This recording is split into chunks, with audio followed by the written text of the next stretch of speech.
Bismillahirrahmanirrahim. Assalamualaikum warahmatullahi wabarakatuh. Hi, good evening. How are you today? My name is Yoga Bagus Natria. I was a college student of the Islamic University of Ashafia.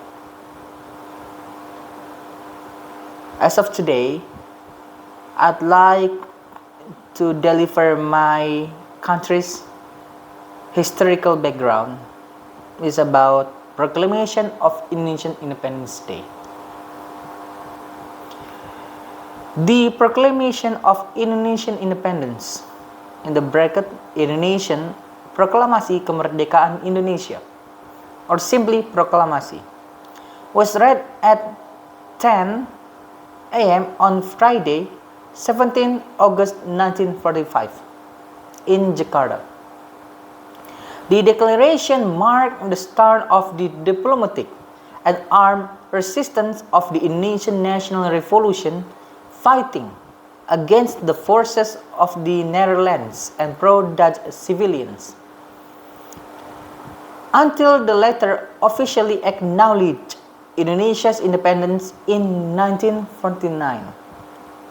The document was signed by Sukarno, and the bracket who signed his name Sukarno using the font of his sand orthography, and Muhammad Hatta, who were appointed president and vice president respectively the following day. Okay, in the table is Proclamation of Indonesian Independence, part of the Indonesian War of Independence. Sukarno, accompanied by Muhammad Hatta, write, proclaiming the independence of Indonesia. Native name, Proklamasi Kemerdekaan Republik Indonesia. English name, Proclamation of Indonesian Independence. Date, 17 August 1945 at 10 a.m.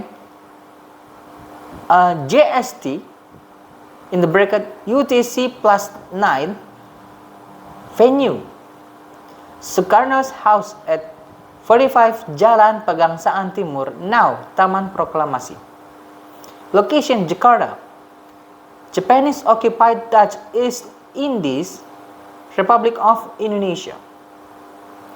Participants, signatories Sukarno, Muhammad Hatta, and members of the PPKI or PPKI. This event marked the history of the Republic of Indonesia and celebrated as a ceremony. The date of the Proclamation of Indonesian Independence was made a public holiday by a government decree issued on 18 June 1946. Background: the beginnings of the independence movement in 1918. The Dutch authorities in the Dutch East Indies established a partly elected People's Council, the Volksraad, which for the first time gave Indonesian nationals a voice. Meanwhile, Indonesian students studying in the Netherlands formed the Perhimpunan Indonesia or Indonesian Association. Among its leaders were future Indonesian Vice President Muhammad Hatta and the future Prime Minister Sultan Syahrir. In September 1927, Hatta and other members were arrested for inciting resistance to Dutch authority in the East Indies, but thanks to a rousing defense speech by Hatta, they were acquitted.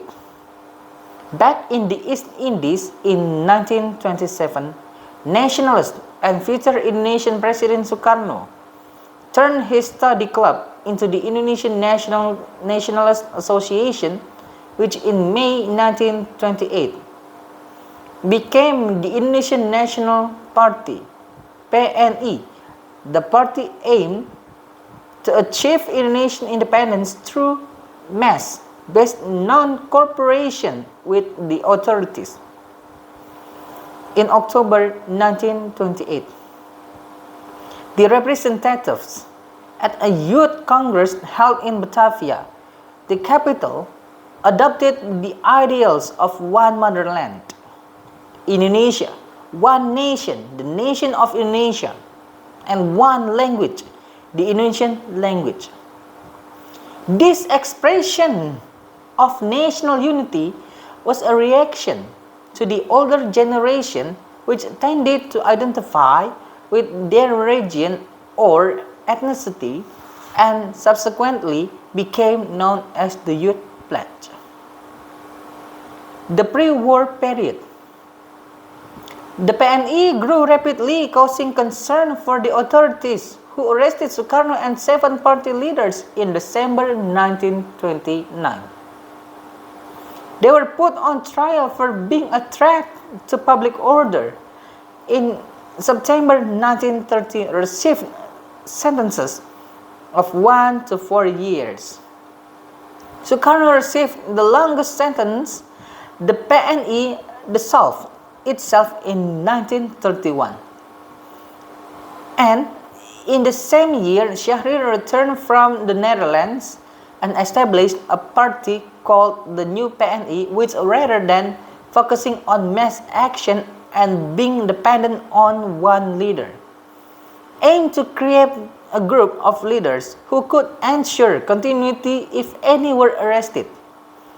In 1931, Sukarno was released and joined the small Indonesia Party or Partindo, while in August 1932, Hatta returned from the Netherlands and assumed the leadership of the rival New PNI, which had a more Marxist and revolutionary platform than Partindo. Sukarno was arrested again in August 1933 and was exiled first to Flores, then to Banculin, while Hatta and Syahrir were arrested and exiled to the Boven-Digel detention camp in western New Guinea. The detention of these nationalist figures effectively ended the non-cooperation movement, and in December 1935, the moderate Indonesian National Union and Budi Utomo merged to form the Great Indonesia Party, or Parindra, which aimed to work with the Dutch to achieve Indonesian independence. When, in 1936, Volksraad member Sutarjo submitted a petition asking for a conference to be held that would lead to Indonesian self-government as part of a Dutch-Indonesian union over a decade. Parindra was lukewarm, resenting the possibility of Sutarjo succeeding where the other nationalist organizations had failed. The petition was passed by a majority of the Volksraad, but rejected by the Dutch in November 1938. In May 1937, Parindra, the Indonesian People's Movement, Gerindo, was established by younger Marxists, including Amir Syarifuddin, another future prime minister, to campaign for the formation of an Indonesian parliament in cooperation with the Dutch, which was the same aim of the Indonesian Political Federation, or GAPI, formed 2 years later from a merger of almost all the nationalist organizations. However, the outbreak of the Second World War resulted in the occupation of the Netherlands, and the Dutch government in exile was in no position to respond to GAPI's request for a Dutch-Indonesian union and an elected legislature, although Dutch Queen Wilhelmina made a speech in London in May 1941,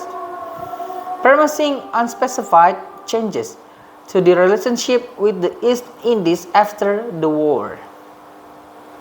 So that's why this proclamation of the Indonesian Independence Day was very beautiful war effort that we never noticed about this one.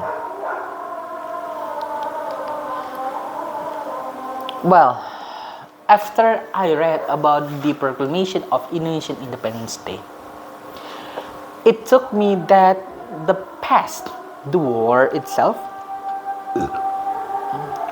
bringing us into the most brightful future ever that we never got. So that's why this very different outlooks of the first war and also as the second war.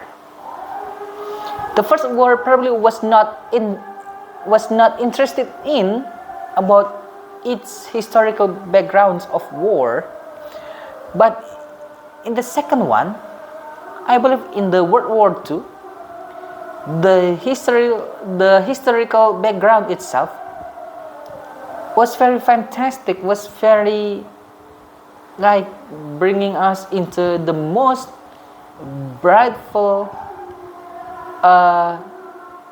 what exactly the most brightful futuristic life ever. So that's why we're gonna say that it very happened to ourselves.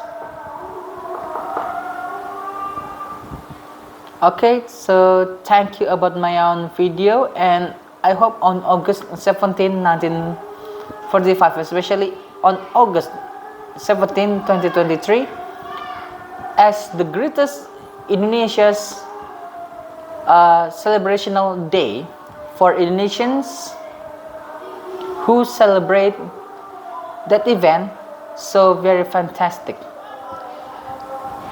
And thank you for supporting my video, giving me a subscribe and also thumbs up, and plus your comments. And I'll see you soon about it on my YouTube channel and also on my TikTok. Thank you and see you later. Bye.